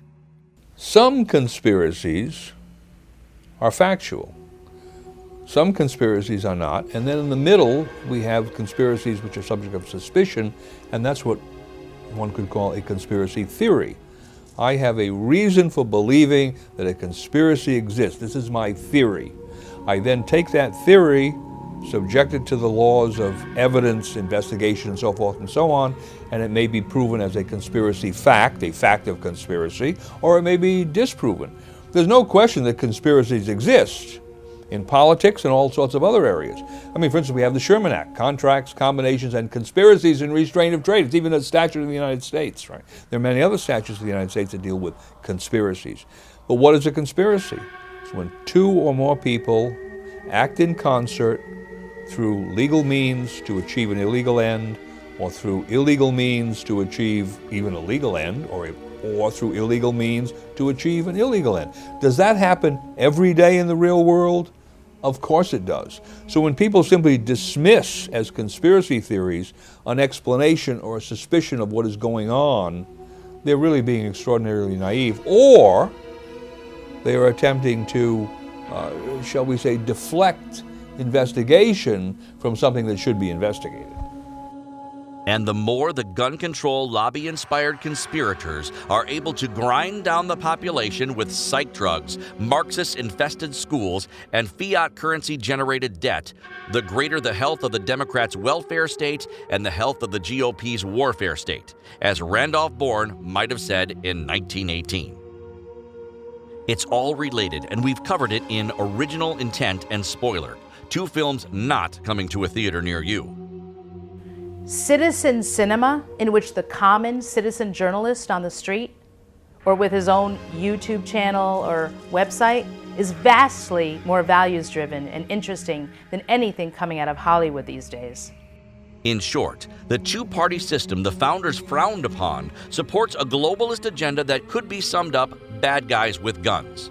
Bush 1, Clinton 1, Bush 2, Obama and Clinton too are all CFR-infested bad boys with guns serving the globalist agenda. This is why progressives and establishment Republicans in the DC swamp and the mainstream media are furious about the Trump revolution. Along comes somebody who has not been part of the establishment, Donald Trump, somebody who has had to fight both Democrat and Republicans alike, who are part of the same inbred establishment. And when he talks as if he's rejecting that establishment line, that they're the only ones who are entitled to rule and that they've done a lousy job to boot, that clearly resonated with voters who had either never voted before or who hadn't voted for a long time and decided, well, I'll finally give the political system another shot. I'll give them another chance. And I think that's how Donald Trump got elected. Globalists need to confiscate weapons from Americans so the U.S. can be brought under their control. Mass shootings and all manner of other terrorist acts serve to justify the confiscation of weapons. Were we the people to see merit in good guys with guns, take back the power of the sword, and remedy mass shootings? The what, when, where, how, who, and why of mass shootings and terrorist attacks would unravel. If the people in this country were to recognize the necessity of getting back to the founders' plan, the necessity of a well-regulated militia being necessary for the security of a free state, if they were to do that, that would throw a massive monkey wrench into the plans of the globalist oligarchy, because they want disarmed populations that are easy to control, and they want solidification of power. The more power is solidified, once again, easier for them to control. They'll have a few people to control at the top rather than the entire population. The last thing they want is that for the power of the purse and the sword, of money or military power to be diffused among the people. That's why they don't want sound money. That's why they don't want a militia. So I think we should do what they don't want. Whatever they fear, that's what we should do. So it's incumbent upon us to make sure that we take personal responsibility in our neighborhoods. Neighborhood watch, I think, is essential. In our churches, a church security team, go armed in your church. Go armed at all times. Be a responsible member of your community who's able to defend wherever you are. A coffee shop, at an outdoor concert, in a school, wherever you are going to be, you need to be able to step up and be the defender. And you should be going to your schools and advocating that if you're a trained veteran, military police veteran, you should go volunteer and advocate for arming and training the teachers. And if you have the qualifications to help do that, then you should be the instructor and go volunteer your time to teach the teachers and teach the staff. And call on your governor to revitalize the militia in your state, and you should call on the president to call you up as a military veteran or police veteran into service as the militia. And we've advocated for the same thing, calling on President Trump to call us up as the militia to secure the border or to secure the schools. So the control motive is the senior motive of the globalists, the bad guys with guns. To the collectivists who run the world's major foundations, control is sweeter than profit or politics, and that control is what the globalists call the New World Order.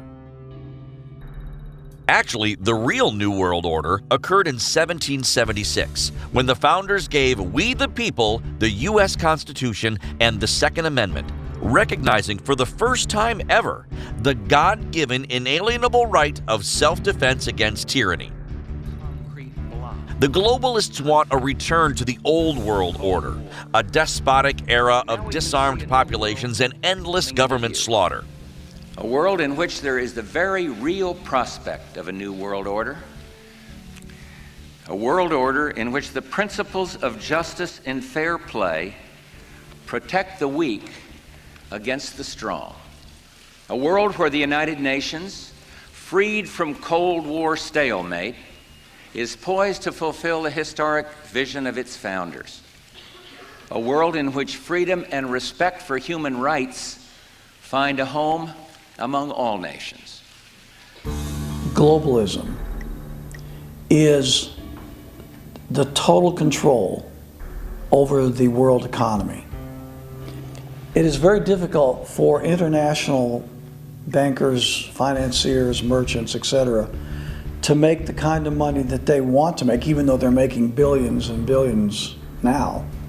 And nationhood is an impediment to a global economy. It is a series of red tape, taxes involved, and there's imposts and duties and tariffs, and there's all kinds of mechanisms in place at the various national levels to make it more difficult for the international merchants to make profits. So their ultimate goal is to eliminate national borders so that they can have a true global economy of which they control. But obviously, in order to have a global economy, you have to have a global army to maintain it, to protect it, to enforce it. Obviously, when you start putting that much power in the hands of a selected number of soldiers and military personnel, it multiplies the propensity for abuse. I mean, if you think that individual nations can be abusive, that few number of people expanding it over an entire planet under one authority, under one command, the propensity for devastation would be horrific.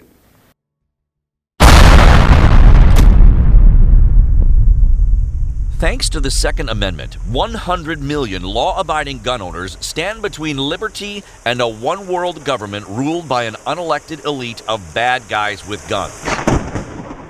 So, if you are abhorred by the nature of government, what you saw at the beginning of this film, universal gun control proposed by the globalists should really concern you.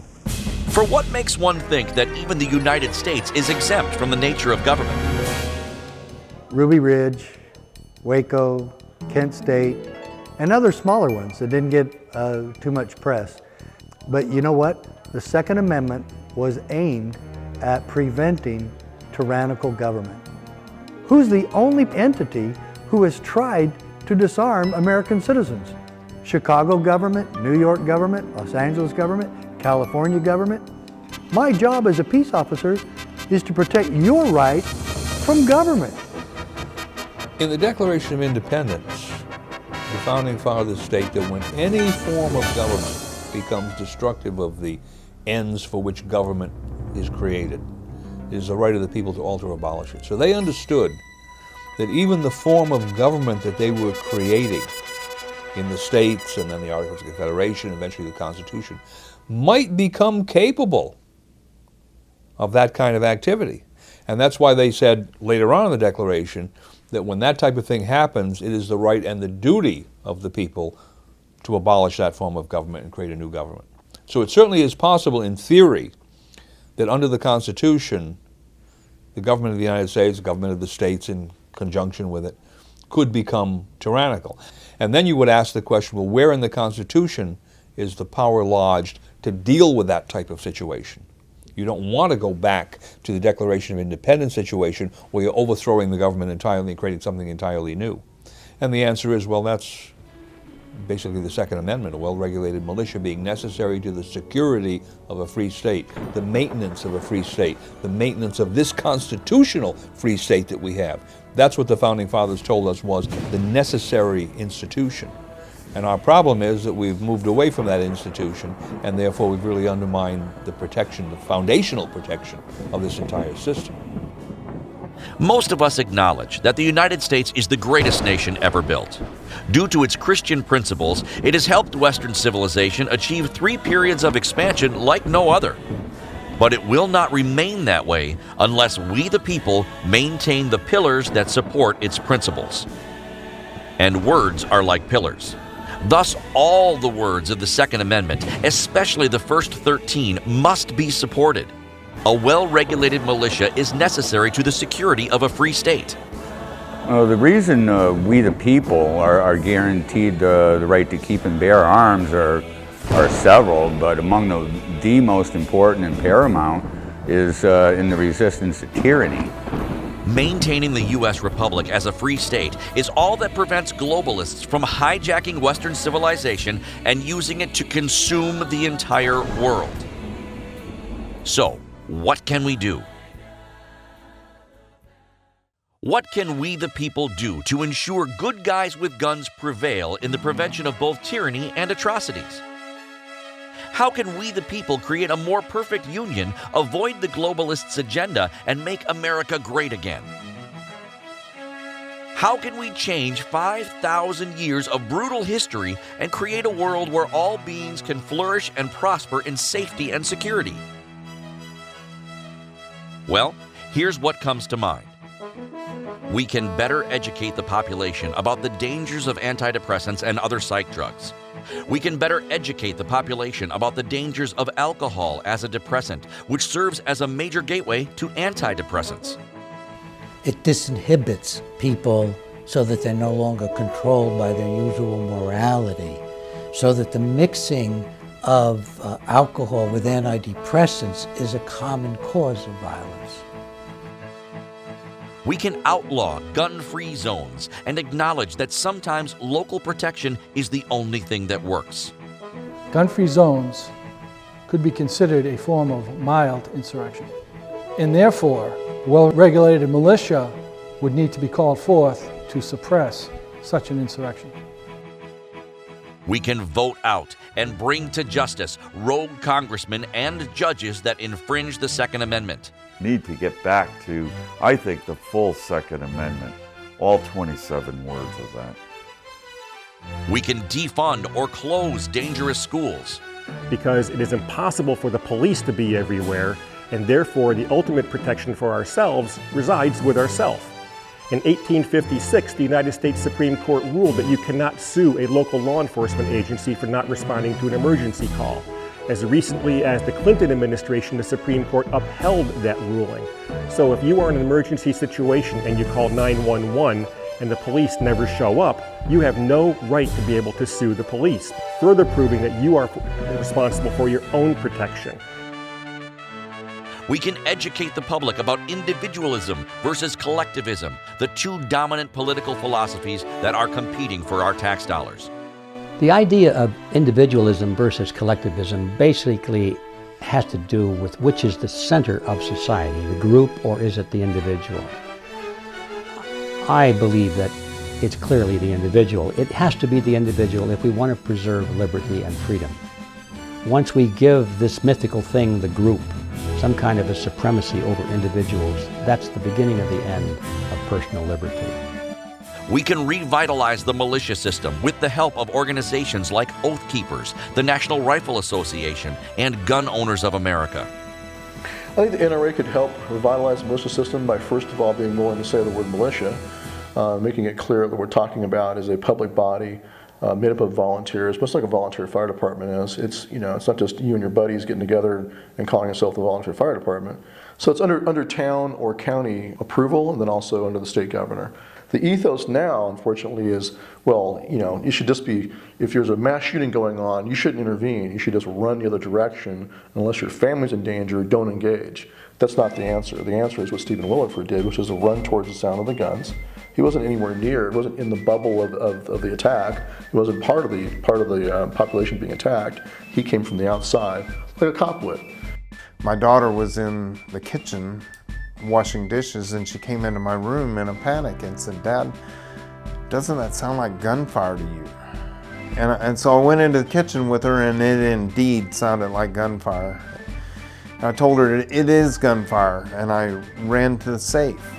I opened the safe up, I pulled out my rifle, I pulled out an AR-15 and a magazine, and I grabbed a box of ammunition.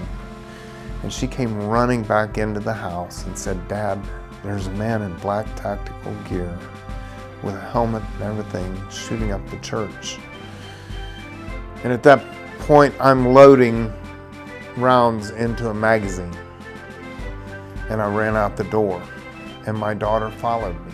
And as she came out the door behind me, I turned around and looked at her, and I told her, "Go back in the house and load me a magazine. I've only got a handful of ammunition, and I may need more." In short, we can demonstrate the principle of good guys with guns by stopping mass shootings in a similar way as a constitutional militia. All of these remedies will physically help create a more perfect union, but none will do much to change the heart and spirit. To do this, we should reinstate worship in the public school system. Such worship should always be voluntary and respect no particular religion as stipulated in the Establishment Clause of the First Amendment. When Engel versus Vitale was imposed by the Supreme Court in 1969, it cast a chill on religion, hence values, morals, and hope. Engel versus Vitale is one of a number of Supreme Court decisions which basically ruled the public schools cannot allow or look to or tolerate any form of religious instruction or religious observance in the course of the actual school activities. The public schools must be, quote unquote, neutral. It's actually not neutral. They must be antagonistic because they must exclude all of these religious principles or religious practices. So it's not so much a matter that we're saying, well, on the one hand, religion is this, and on the other hand, there's this other thing. It's we can't talk about religion at all. That's out. And the consequence of that, I think, in the formative minds of young children is, well, this is something that really doesn't have a lot to do with our real lives. And when you think that through, the logical corollary to that is, well, the application of these religious principles as they inform the moral and ethical principles, that's all irrelevant too. What they really took out was the respect for God inside the public schools.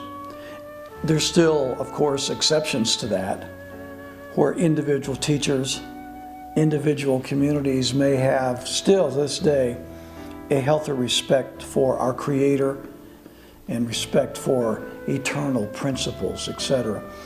But if we can reinstill in the hearts of our boys and girls that healthy, reverent respect, that would return us to where we were before all of this began. It is no coincidence that shortly after religion was removed from public schools, mass shootings and other forms of violence escalated. The secular may argue, but the fact is the United States was founded as a Christian nation, meaning it was heavily populated by Protestants and its constitution was significantly informed by biblical principles. In fact, Western civilization, the host for the U.S. empire, is known as Christendom. America is often referred to as a Christian nation. It is a Christian nation historically in the sense that it was created by mostly Christian people and upon the principles of God's natural laws. It was not created as a theocracy. It was not created as a popish state or a Protestant state or any other religious state. That was the propensity of European nations previous to America coming into existence. I mean, let's face it, the Puritans and Pilgrims fled Europe, came to this continent seeking religious freedom.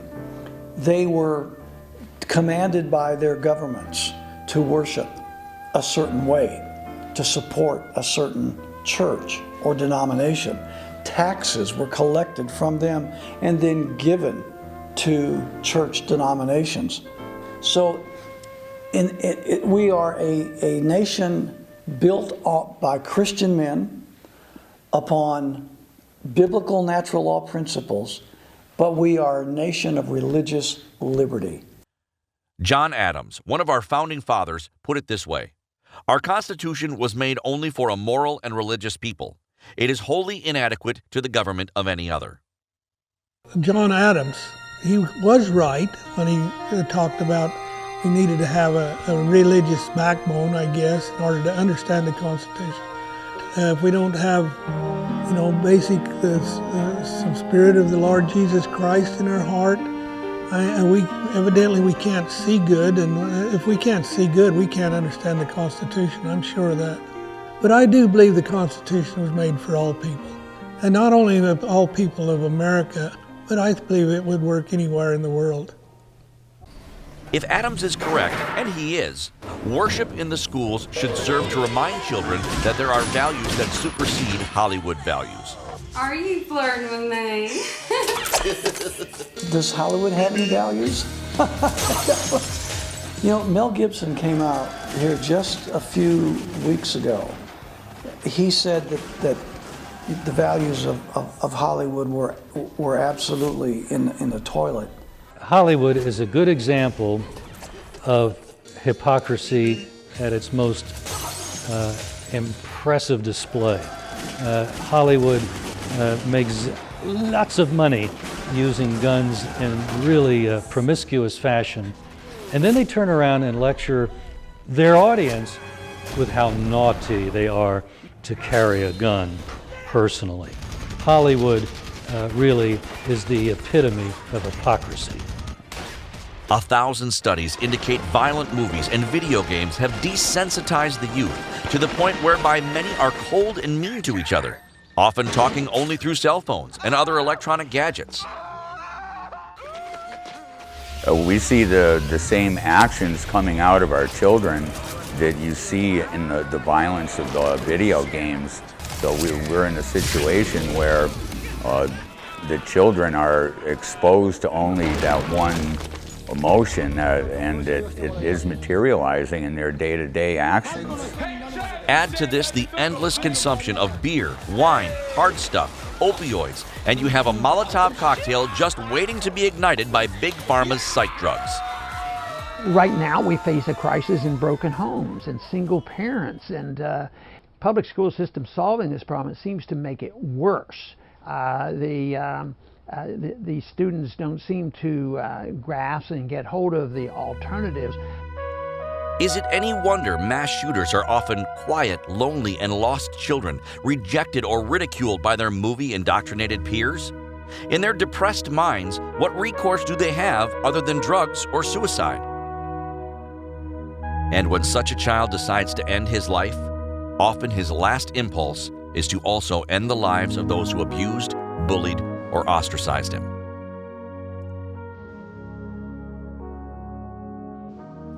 We both had the same style rifles. And he did horrible, evil things with his. I used mine to stop him. There's a very definite difference between a good guy with a gun and a bad guy with a gun. It's a matter of heart. What has happened to our culture that not just kids, but adults have lost the natural love, compassion, empathy for one another that God put in our hearts. Love, care, and concern cannot be created by the state. This is why human beings created the church. This is where lost children can begin to get back on the path of hope and sanity. We really need to consider the very stressful lives that our children are leading. Their schools are exhausting them. They have too much homework. They don't have enough sports or activity. They don't get outdoors enough. Not enough people from the community come in. They're too insulated. They're too involved then with themselves on social media. They're too remote from their parents because now they're spending so much time in school, so much time studying, and then so much time on social media that they're hardly being brought up by their parents at all. 6:32 a.m., these kids probably got 5 or 6 hours of sleep before they were required to get up, traipse through this inclement, foggy, cold, miserable morning and get on a school bus. And you heard one of the kids say it was 6:32. That is ridiculous. That is child abuse. Our children are horribly bullied.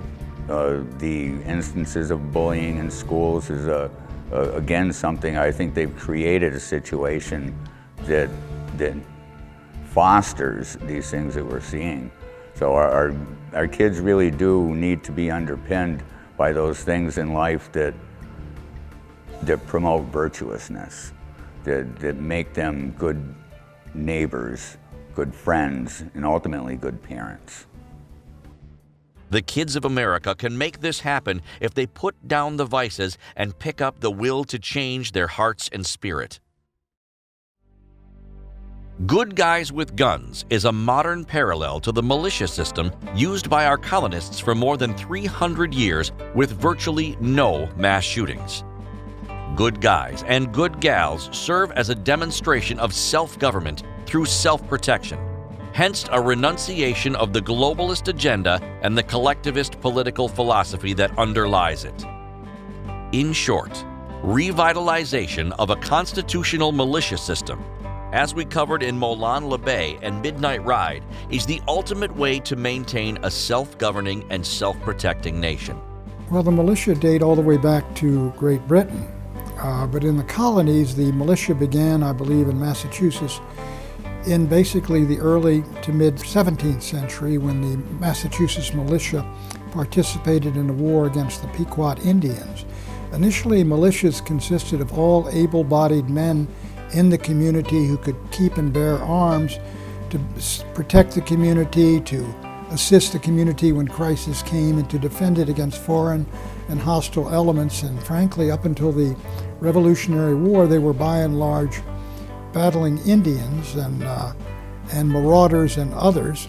Then during the Revolutionary War, they were brought together into a continental army under General Washington. Unfortunately, due to rogue politicians, tyrants, and usurpers embedded in the gun control lobby, the mainstream media, and the DC swamp, revitalization could take time. The goal of militia revitalization, however, can be approached by demonstrating militia system principles and how they can be effectively applied to the mass shooting epidemic. You can't have a militia made up of the people themselves with the constitutional competence to execute the laws of the Union on the one side, and politicians supposedly representing the people but actually betraying them on the other side. One of those two has to prevail. So of course the politicians will say, well, we don't want the militia at all. Because if the militia is revitalized, that will be the end of the rogue politicians. Some, however, feel dispensing with guns, especially weapons of war, is the only answer. This is unfortunate, because such a solution would once again expose citizens to the government tyrannies we have seen over the centuries. Would we really want to risk a repeat of the mass slaughter we saw from bad guys with guns in Stalin's Russia or Hitler's Nazi Germany? If not, This leaves us with the only practical solution we have. Replace gun-free zones with good guy zones. That's the core purpose. And if we allow ourselves to sacrifice that on the altar of supposed security, as Ben Franklin said, you'll wind up with neither. So the only way to have security and liberty is to understand our individual responsibility to be the militia of the people and take that very seriously. And take it seriously right now as an individual, even before you can get your town council or your county commissioners or your state legislature to formally establish a militia. You can still get together and train like we've done.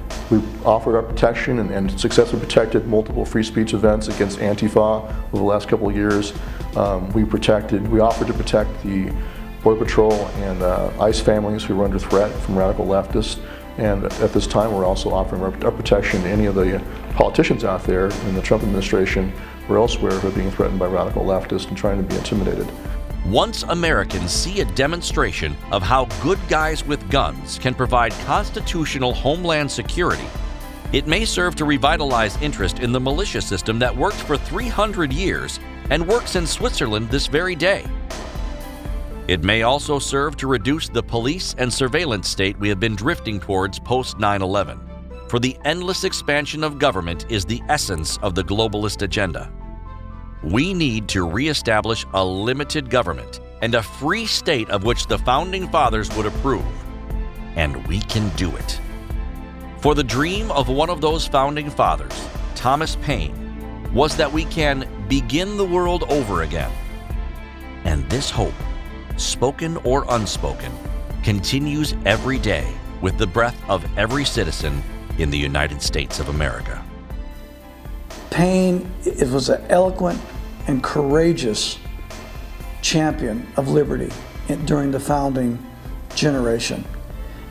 He speaks very reverently of the providence of God. Later, we know that he wrote the book, The Age of Reason, and was critical of Christianity, and for that, many rejected Paine's philosophy at that point. But what people don't realize is that he had repented and recanted The Age of Reason. In fact, he said, quote, "I would give worlds if The Age of Reason had never been published."